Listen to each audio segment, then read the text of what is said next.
y'all, it's Heel Heat time. Hi everybody and welcome to Heel Heat. My name is George Coles and this is going to be a Heel Heat Top 10. The topic of this Top 10, things that WCW did better. And by did better, we mean did better than WWF at the time, which is now WWE. Let's jump right into this. First off, we have the end at number 10. So I almost forgot to say the number. We have the NWO.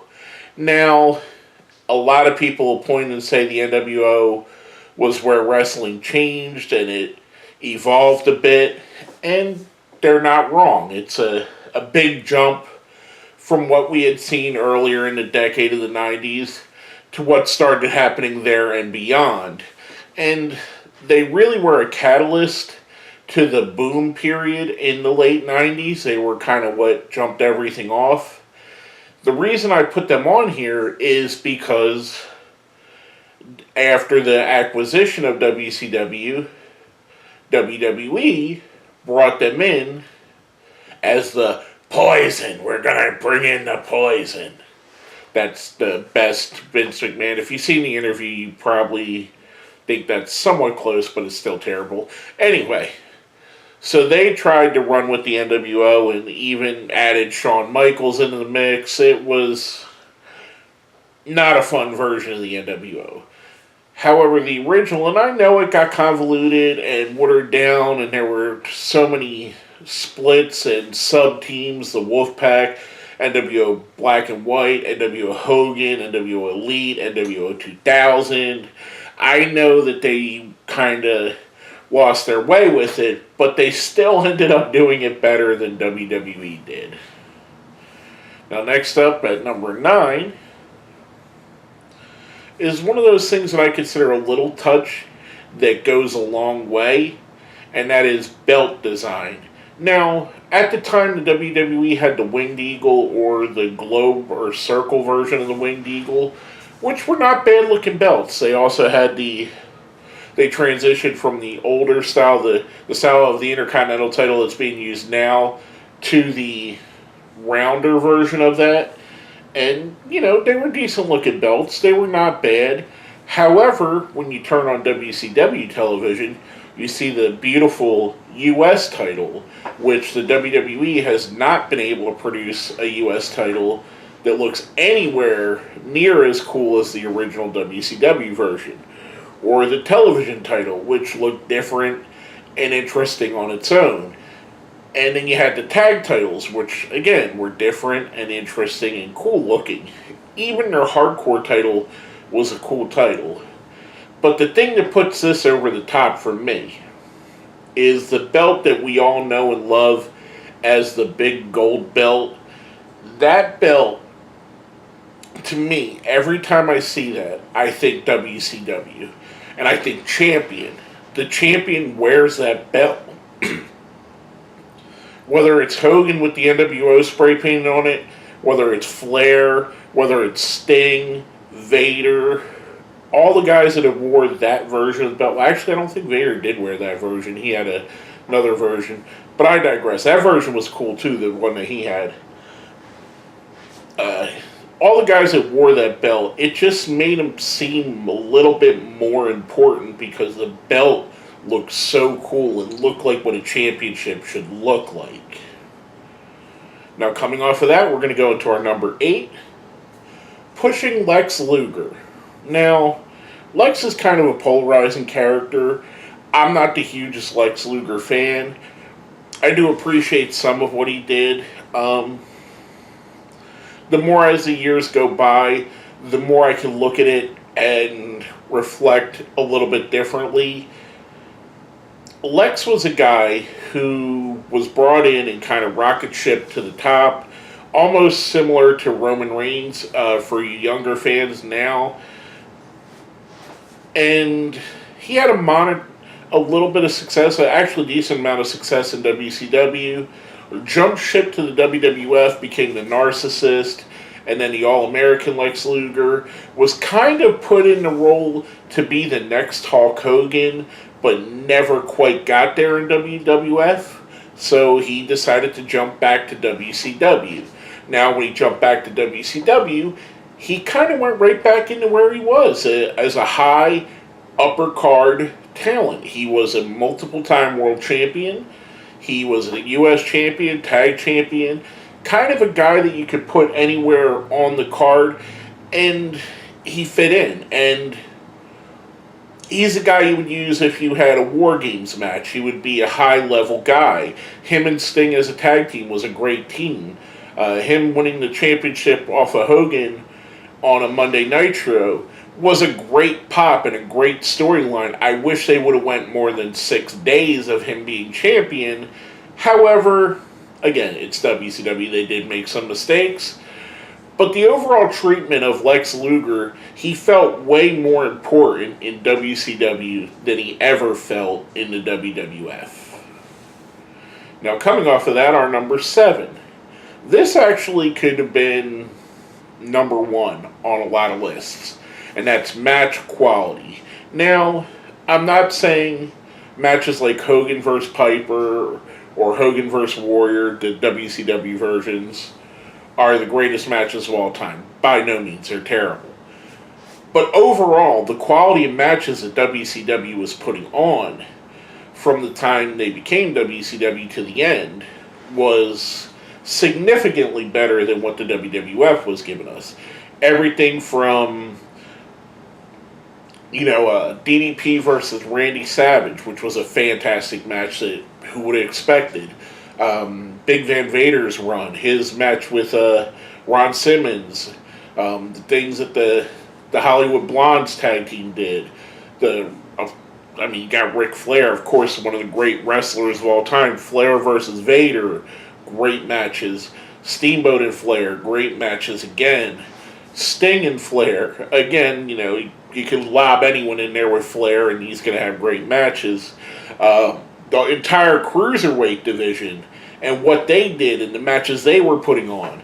The tag division, the Steiners, the Harlem Heat, the Nasty Boys even had great matches there. Faces of Fear, the aforementioned Hollywood Blondes, the Enforcers, Zbyszko and Arn Anderson and Bobby Eaton, all the different teams that they had that put on great tag team matches, which was something that WWE or WWF never did. Just to me, the overall quality of guys, Malenko, Guerrero, all of those in WCW outweighed the quality of the matches we had at the time for WWE. And that's what we're going on. We're basing this at the time that they existed, because since then, the match quality in WWE right now is the best the match quality in WWE's ever been. They're putting on fantastic matches almost monthly. There's a compelling 5-star level match on almost every pay-per-view now, which is really great, because back in the day, you might go a whole year without seeing a match that you thought was that great. But I digress. Coming off of that, we're going to go to our number 6. Pushing of foreign talent. Now, this is something that still plagues the WWE to this day, with a guy like Kenta, a.k.a. Hideo Itami, comes in with much fanfare and kind of fizzles out. A guy like Sin Cara, the originally Mystico, comes in, fizzles out. Both these guys were big stars outside of the WWE. Shinsuke Nakamura, you can argue Shinsuke Nakamura has not been used to his potential. Historically, guys like Taka Michinoku never used his potential fully. And the list goes on what they hadn't done in WWE. Juxtapose that with what you've seen in WCW, where you had guys like Great Muta winning championships, Masahiro Chono winning a championship, Conan winning championships, guys from Mexico being put into prominent roles. Even if it was just to be Cruiserweight champions, the Cruiserweights were treated a little bit better there. You had guys, the Ultimo Dragon was treated as an absolute legend there. When he would come in, when he would wrestle, it was a big deal. When Muta would come over, it would be a big deal. When Chono came over, it was a big deal. They had a way of embracing and bringing the foreign talent in and making them shine. Even talents like Bull Nakano seem to really flourish in WCW and not lose what made them special, which kind of juxtaposes what we had with WWF at the time, even somewhat to this day. Now, my next up, number 5, the unique locations. This is something of a personal pick for me. I don't really see a lot of people talking about it, and then if I do, a lot of people deride WCW for some of their picks, some of their things that they did. I liked it. I thought it was interesting because it gave you a different look at different things, and you would see stuff like WCW from Panama City, where they were at spring break, which was cool, or Bash at the Beach when they're actually on the beach, or at Hog Wild / Road Wild, which, a lot of people crap on that pay-per-view, and they weren't the greatest pay-per-views, but it gave it a different aura, a different vibe, a different feel. You felt like something different was happening. It didn't feel like the cookie-cutter Monday Night Raw, which we've got into. Even back then we were into that. Other than the original, the original run of WWE, when they were, stationed in one area, they kind of made it to where, whether they're in Providence, Rhode Island, Phoenix, Arizona, Montreal, Quebec, Canada, you don't really know the difference because it's all so similar. It's all homogenized. It all looks exactly the same.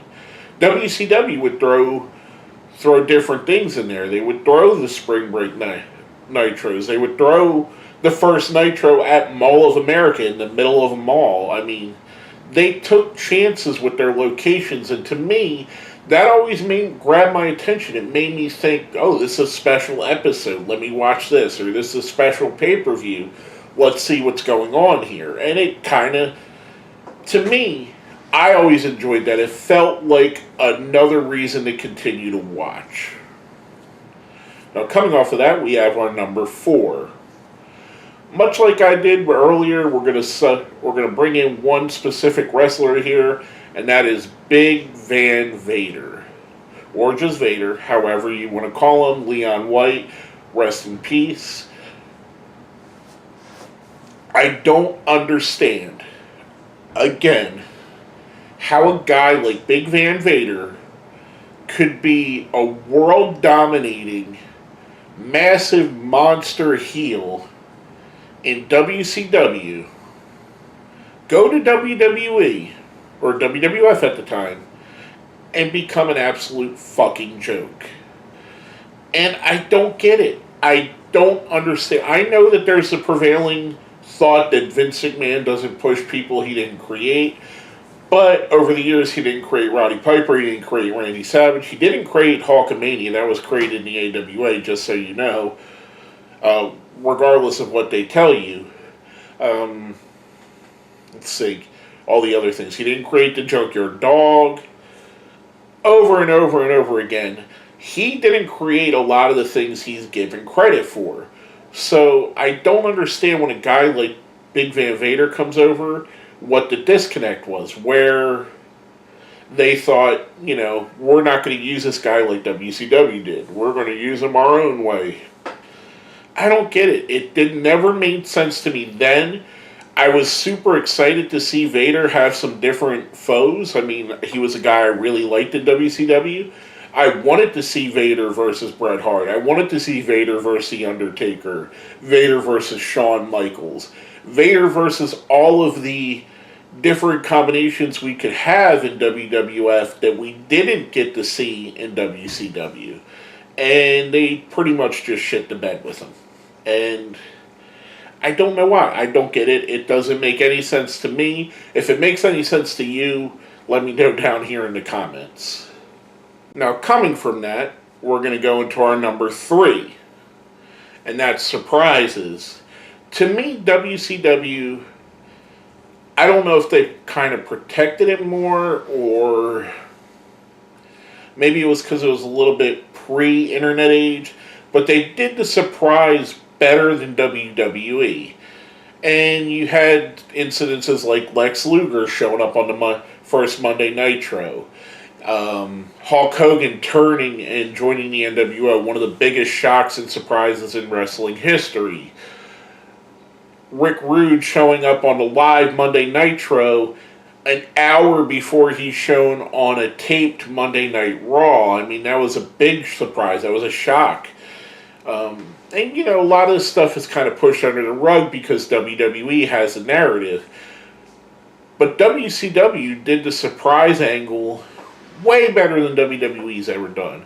I mean, if you think about some of their biggest surprises, the higher powers Vince McMahon didn't quite pay off the way it should have. They didn't have many people jump ship to WWE like later on they did, like Jericho and them, but they didn't come in as surprises. They were announced. Even the Radicals in the early days of chat rooms and message boards and internet dirt sheets, everybody knew that the Radicals were coming over to WWE. It was said. I mean, it was big news. So, to me, it felt like they had a way to make the surprise actually mean something. And a lot of that had to do with the fact that back at the time, Raw was 50-50 live and taped. So the taped Monday Night Raws, you already knew what was going to happen. The people that were there knew what was going to happen. People that went on the internet early in that time, and that was it wasn't as prevalent as it is now. The internet is ubiquitous now. You can't go anywhere. Everybody's on the internet. You walk down the street, people are on the internet on their phone. You're watching this on the internet. I mean, it's everywhere, all encompassing our life now. But in the mid to late 90s, it wasn't. It was in its infancy. Maybe 10% of the population that watched pro wrestling also jumped on the internet and read about pro wrestling. Not like today, where a good amount of the audience goes to WWF.com or Dirt Sheet or whatever and watches and knows about wrestling as well. But, to me, again, WCW always did the surprise factor better. Now, our number 2, again, this is another one that could easily be number 1, and that's the big fight feel. WCW had a way to make their matches feel more important than WWE did. Whether it be building up Sting versus Hulk Hogan for over a year for the match. Now, the payoff on that one wasn't great, I'll admit that, but the build-up was some of the best build-up to wrestling I've ever seen. Whether it be just having Michael Buffer announcing their main events, a guy that came from the world of boxing that everybody knew, gave it a big fight feel, gave it a different feel. Matches like Hogan versus Flair felt bigger than they did, even though they were done in the WWF first. They felt bigger in WCW. Matches like Sting versus Flair were always treated like amazing top of the line matches, and on and on and on. Goldberg going after Hogan. Even with the little tiny bit of build-up and how wrong they were not waiting to use it on a pay-per-view, different story for a different day, with a 3-day build-up, they filled an arena with just that match and made you want to watch the changing of the guard. And to me, it always felt that way. I never got the feeling in the promo packages, even for something like WrestleMania 14, which is a watershed moment, the kind of real beginning of the Austin era, I never felt like Austin versus Shawn Michaels was built up to be as important as it would become historically. We all knew it was important. We all knew it was a changing of the guard, that Austin was going to be taking the ball and running with it, but it never felt like it was built up to be that. Bret Hart versus Shawn Michaels, a Montreal Screwjob. Built up very well, but it never felt as anything special. Almost like today. It's almost like the WWE doesn't really know how to do that. And they've done it a couple times. They've made it happen. Andre versus Hogan, Rock versus Hogan. They've had times where they build up that big, once in a lifetime special attraction. You're only going to see this. It's the biggest fight of the year. They've done that, and then recently they built WrestleManias really well towards that. But back in the time of WCW versus WWF, and they had a war going on, it never really felt that way. Stands for your occasional Rock versus Austin match, which they did over and over again. It never really felt like how something like Goldberg versus Hogan felt, or Sting versus Hogan felt, or even the NWO reveal with Sting, Luger, and Savage versus the Outsiders, Hall and Nash, and a mystery opponent. That even felt like something special was going to be going on there. To me, just my opinion, I think WCW gave you that big fight feel better than WWE ever did.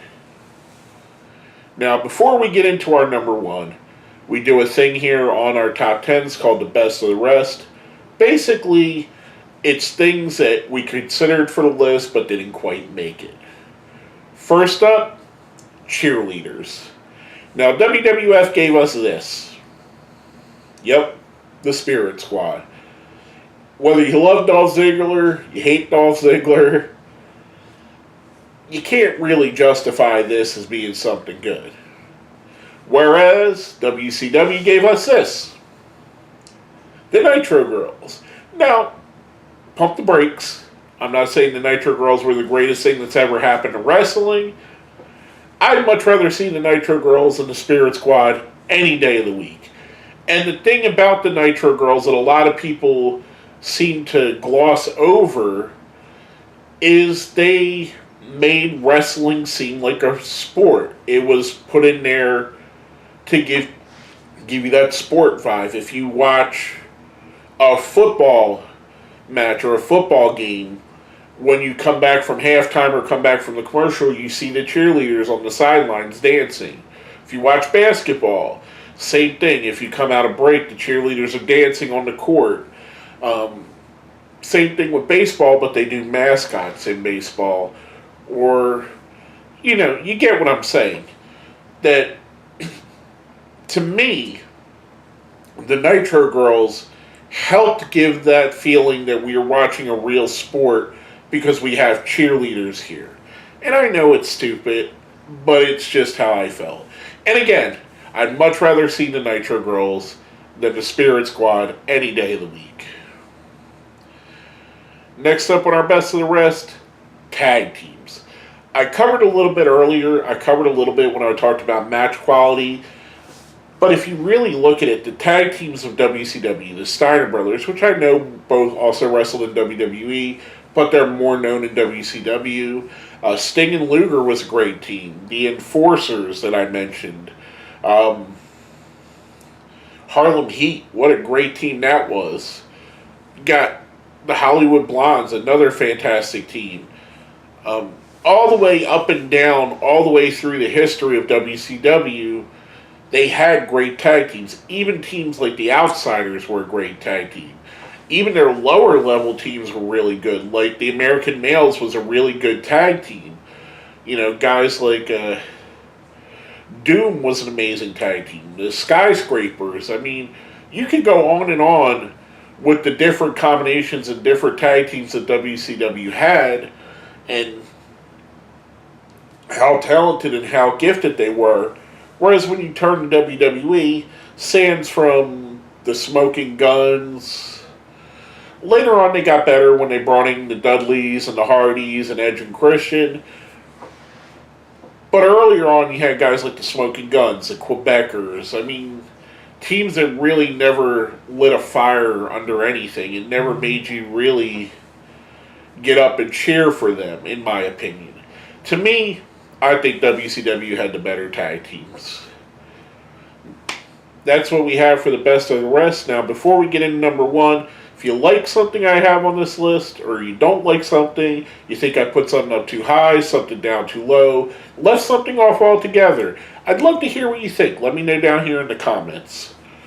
With all that being said, our number one reason why number one thing that WCW did better than WWF, cruiserweights. If you watch this video and you're a fan of WCW, you're probably waiting for this answer to come up. In the 20 years plus that WWE's been trying to promote a cruiserweight division, they've never got it right. Right now, 205 Live is some of the best product that WWE's producing. It has the lowest viewership of anything they do. NXT gets more viewers. NXT UK gets more viewers. Obviously, SmackDown and Raw get more viewers. WWE, now, then, forever, doesn't know how to market and push the cruiserweights to their biggest potential. And there are outliers like Rey Mysterio, who's just a phenomenal talent.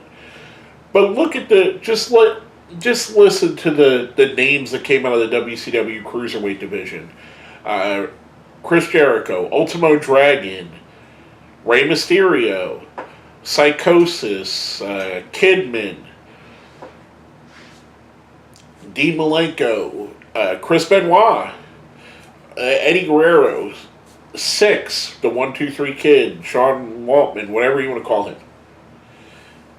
Their talent roster, even the guys that were lower that no one really, didn't expect to win, guys like Hector Garza were fantastic wrestlers. Super Callow was a fantastic wrestler. Damien was a fantastic wrestler.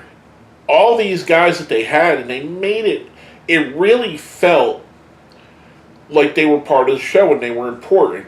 Now, don't get me wrong, there were some inequities with how they pushed them there as well. They never really got to break a glass ceiling in WCW, whereas WWE, rightfully so, would allow cruiserweights to move up and wrestle in main events. Again, a little bit of a detraction. Overall, the way that WCW treated its cruiserweight division was leaps and bounds above what WWF or WWE has ever done, in my opinion. And that's why I think it's the number one thing that WCW did better. With all that being said, my name is George Coles. This has been my opinion on the top 10 things WCW did better. Again, if you have any comments, if you like what I said, if you don't like what I said, if you think I'm totally crazy, let me know down here. Thank you for watching. My name is George Coles, and this has been another Heel Heat Top 10.